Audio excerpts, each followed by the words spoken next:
Shalom adik-adik, kita berjumpa lagi dalam renungan hari ini. Sebelumnya mari kita berdoa bersama. Tuhan Yesus, kami bersyukur buat hari ini, buat kebaikan-Mu, buat penyertaan-Mu dalam hidup kami. Bapa, saat ini kami mau siapkan hati kami untuk mendengarkan firman-Mu.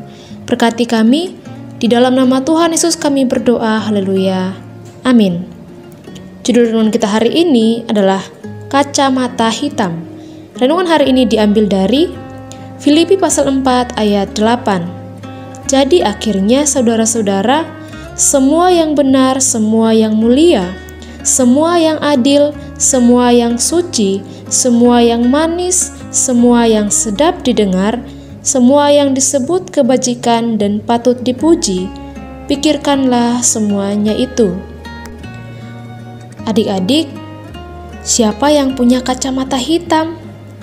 Nah, saat memakai kacamata hitam, semua yang kalian lihat pasti terlihat hitam kan?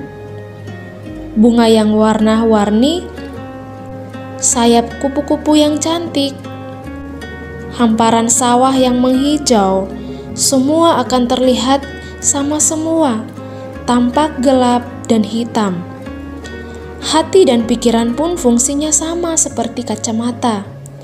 Jika hati dan pikiran kita berisi hal-hal yang tidak baik, seperti kebencian, kemarahan, kemalasan, dan sebagainya, maka apapun yang kita lihat akan selalu tampak tidak baik pula, sehingga akan membuahkan kehidupan yang tidak baik dan juga penuh masalah. Contohnya, pernahkah kalian melihat anak yang sering marah-marah? Perkataannya kasar, suka mengumpat, setiap tingkah laku orang dikomentari dengan tidak baik. Pasti banyak yang tidak suka bergaul dengan anak yang seperti itu kan? Nah, sebaliknya, jika hati dan pikiran kita selalu berisi hal-hal yang baik, yaitu kasih, sukacita, damai, kebaikan, dan sebagainya, maka apapun yang kita lihat akan selalu tampak baik, sehingga pada akhirnya membuahkan kehidupan yang baik dan penuh kebahagiaan. Jadi adik-adik, hidup kita sangat tergantung pada hati dan pikiran kita. Misalnya, saat ada teman yang mau meminjam buku pada kita, jika hati dan pikiran kita tidak baik, mungkin kita langsung berkata menghina. Gimana sih? Kok nggak modal begitu? Buku aja pinjam. Tapi, jika hati dan pikiran kita dipenuhi kebaikan, kita akan bertanya, apa penyebab dia tidak membawa buku? Siapa tahu dia tidak punya uang untuk membeli buku, sehingga kita dapat memberikan pertolongan. Ayo kita jaga hati dan pikiran kita dari hal-hal yang tidak baik. Bagaimana cara menjaganya?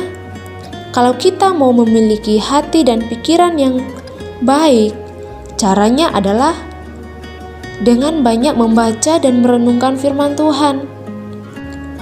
Pilah dengan baik apa yang masuk ke dalam hati dan pikiran kita. Baca dan lihat hal-hal yang berguna saja, dan jangan isi pikiran dan hati kita dengan apa yang kotor dan tidak bermanfaat. Yuk, hari ini kita mau belajar untuk memakai kacamata yang benar, yaitu dengan mengisi hati dan pikiran kita dengan firman Tuhan, sehingga kita bisa melihat dengan jelas hal-hal indah di sekitar kita dan menjadi pribadi yang penuh kasih kepada sesama. Mari kita berdoa. Bapa, aku mau mengisi hati dan pikiranku dengan firman-Mu, agar aku dapat melihat segala sesuatu di sekitarku dengan baik, sehingga hidupku dapat menjadi saluran kasih bagi sesamaku. Di dalam nama Tuhan Yesus aku berdoa, haleluya, amin. Sampai jumpa di renungan esok hari. Tuhan Yesus memberkati.